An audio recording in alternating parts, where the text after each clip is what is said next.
ایک صحابی حضور صلی اللہ علیہ وسلم کی بارگاہ میں حاضر آئے اور عرض کرتے ہیں یا رسول اللہ صلی اللہ تعالی علیہ وسلم، میں اپنے اونٹ کو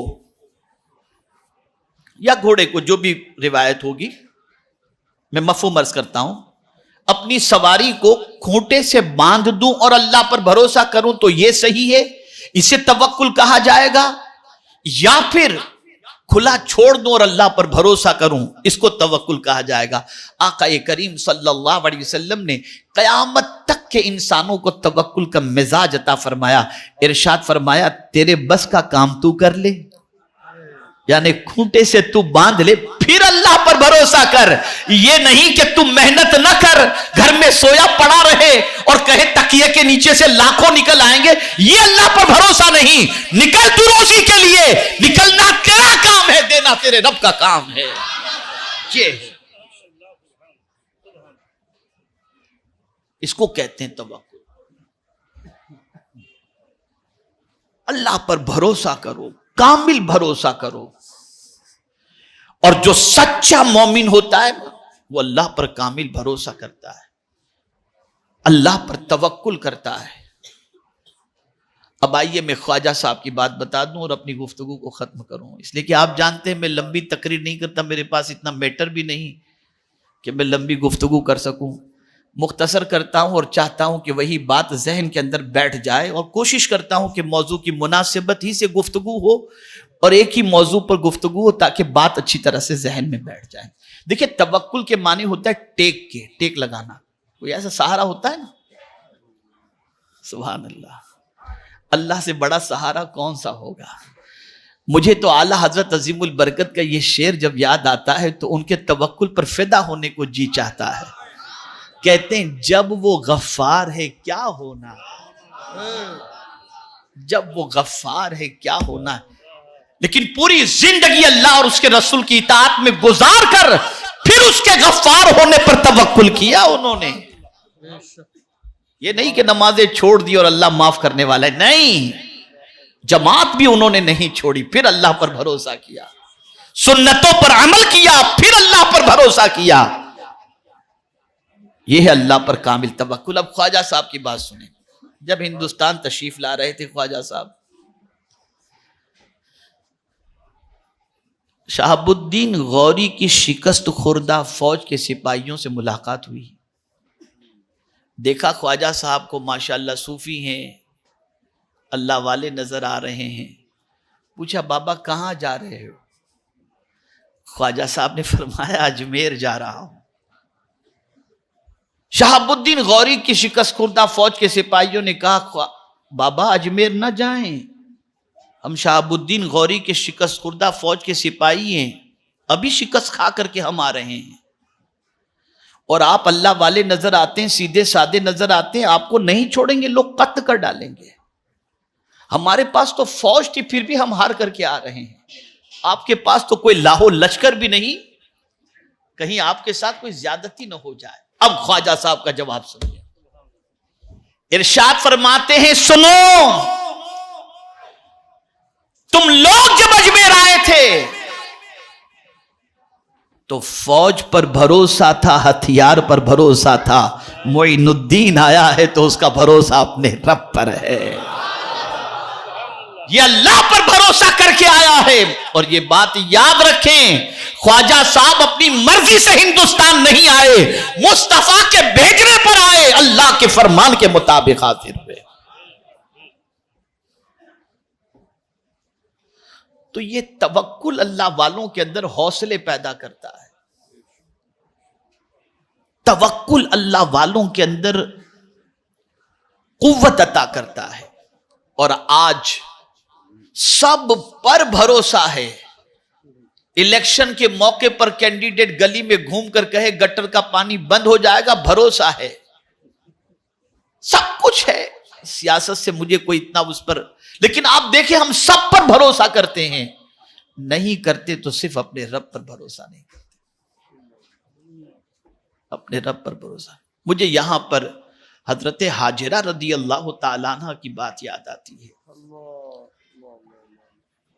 حضرت حاجرہ رضی اللہ اکبر، بے سر و سامانی کا عالم، بے آب و گیا وادی، ایک انسان مکے میں نہیں، اور حضرت ابراہیم دودھ پیتے بچے کو اور اپنی بیوی کو لق دقش صحرا کے اندر چھوڑ کر جانے کے لیے تیار ہوتے ہیں. جانے لگے حضرت ابراہیم علیہ السلام بیوی اور بچے کو چھوڑ کر. کوئی دکان نہیں، کوئی مکان نہیں، کوئی انسان نہیں، کوئی انتظام نہیں، کچھ بھی نہیں. تو حضرت ہاجرہ نے عرض کیا ابراہیم آپ اللہ کے خلیل ہیں، ایسے ہی ہم کو بے آب و گیا وادی میں چھوڑ کر کے جا رہے ہیں؟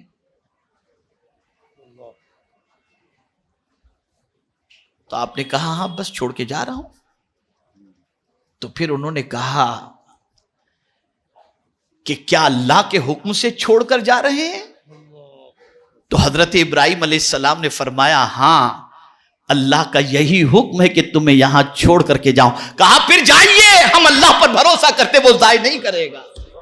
اور پھر دنیا نے دیکھا وہی مکہ آباد ہو گیا، اور دنیا نے دیکھا کہ حضرت اسماعیل کی ٹھوکروں سے زمزم جاری ہو گیا.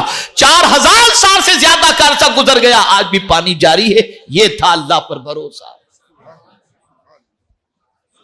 یہ تھا اللہ پر توکل. تو اللہ پر کامل بھروسہ رکھو، اللہ پر یقین رکھو، اور اللہ عز و جل کی اطاعت کرو، اللہ کے رسول صلی اللہ علیہ وسلم کی اطاعت کرو. اور یہ بات یاد رکھنا، ایمان والے کی ایک علامت یہ بھی ہے کہ وہ اللہ پر کامل بھروسہ رکھتا ہے. اور جب اللہ پر بھروسہ رکھو گے تو اللہ کافی ہے، اللہ کافی ہے، اللہ کافی ہے. وَمَن يَتَوَكَّلْ عَلَى اللَّهِ فَهُوَ حَسْبُهُ، جو اللہ پر بھروسہ کر لے اللہ اس کے لیے کافی ہے. تو آج کی نشست کے اندر آپ کو یہ ذہن بنا کر کے چلنا ہے. 2-3 باتیں بس سمجھا دوں تاکہ جو مصیبت آپ کی تقدیر میں لکھی ہے وہ آ کر کے رہے گی. اس کی بھی کچھ کیٹیگریز ہیں، قضائے مبرم، قضا برسب شبیہ مبرم، اس طریقے سے قضائیں ہیں. کچھ پریشانیاں ایسی ہیں جن کو ٹالنے کے لیے اللہ عز و جل نے مختلف سبیلیں رکھی. جیسا کہ فرمایا صلہ رحمی کی بنیاد پر اللہ رزق میں برکت عطا فرماتا ہے، عمر میں برکتیں عطا فرماتا ہے. کچھ چیزیں ایسی رکھی ہیں جس کی وجہ سے قضا بشبیہ مبرم جو ہے وہ اللہ تعالیٰ اس کو ٹال دیا کرتا ہے کسی کی دعا کی وجہ سے. لیکن اللہ عز و جل نے جو لکھ دیا ہے اس پر یقین ہونا چاہیے اور اس پر بھروسہ ہونا چاہیے. تو میرے پیارے آقا صلی اللہ تعالی علیہ وسلم کے پیارے دیوانوں، یہ بات اپنے ذہن کے اندر رکھیں کہ جو مومن ہوتا ہے وہ اللہ پر بھروسہ کرتا ہے، وہ اللہ پر کامل بھروسہ کرتا ہے.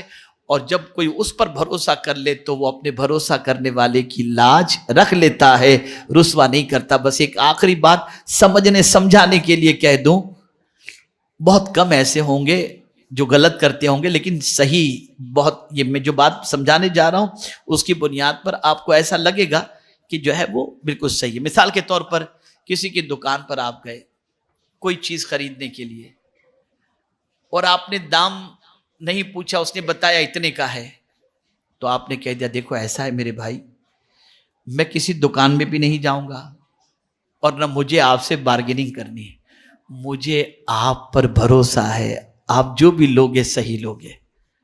تو آپ کیا کریں گے؟ آپ کا دل جو ہے نرم ہو جائے گا، یار اس نے میرے اوپر بھروسہ کیا ہے، اب بھروسے کو ٹھیس نہیں پہنچانی چاہیے. تو آپ کا ضمیر اندر سے کہے گا نہیں یار مناسب لے لیں.